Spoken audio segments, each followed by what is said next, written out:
BX1 ⁇ L'édito Fabrice Grosfilet. Comment sortir de la crise politique ? Depuis plusieurs semaines, les éditorialistes, les politologues, les hommes et les femmes politiques eux-mêmes rivalisent de conseils et de suggestions. Il faudrait un gouvernement d'experts concentré sur les matières socio-économiques, suggère l'un. Une coalition limitée dans le temps, surenchérit le suivant. Une majorité qui commencerait par voter un budget autour du gouvernement en affaires courantes et qui s'élargirait à d'autres thèmes au fur et à mesure, glisse un troisième. Ou une coalition miroir qui associerait la majorité wallonne et la majorité flamande, suggère le dernier. Que d'imagination. Et c'est pas fini.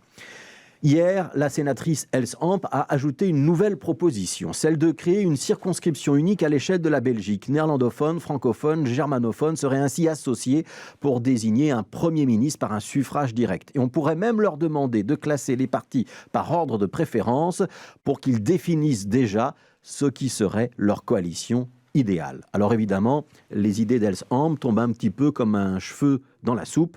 C'est une communication qui sert avant tout sa campagne électorale interne, puisqu'elle est candidate à la présidence de son parti, l'Open VLD.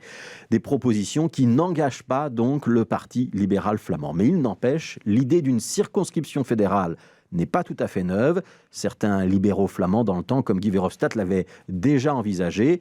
Et on peut même imaginer qu'un Georges-Louis Boucher, lorsqu'il plaide pour un renouveau de la Belgique unitaire, n'y serait pas hostile.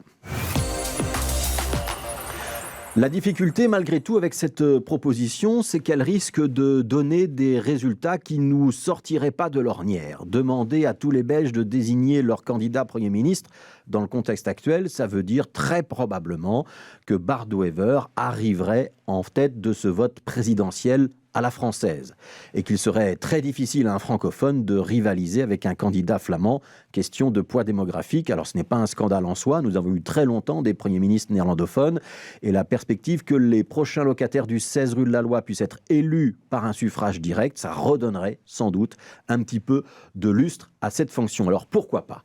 Deuxième avantage, il faudrait tenter de convaincre des électeurs néerlandophones et francophones, ce qui encouragerait des discours fédéralistes, des propositions de tolérance au détriment des accents séparatistes.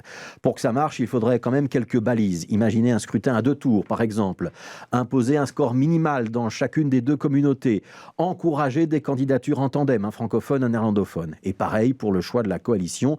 Si les Flamands votent pour une coalition avec le Vlaams Belang et que les francophones sont, eux, pour une coalition qui associe le PTB, on n'aura pas réellement avancé. Cette idée de circonscription fédérale demanderait donc à être débattue, affinée, prolongée.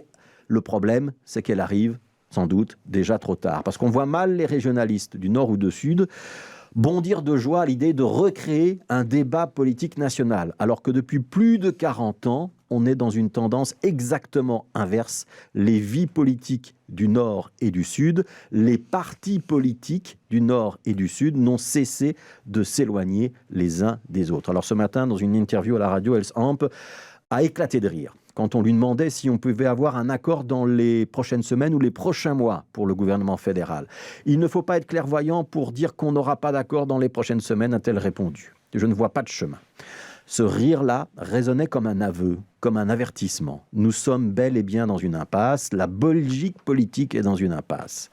Il va falloir beaucoup de détermination et peut-être un peu d'imagination aussi pour pouvoir s'en sortir.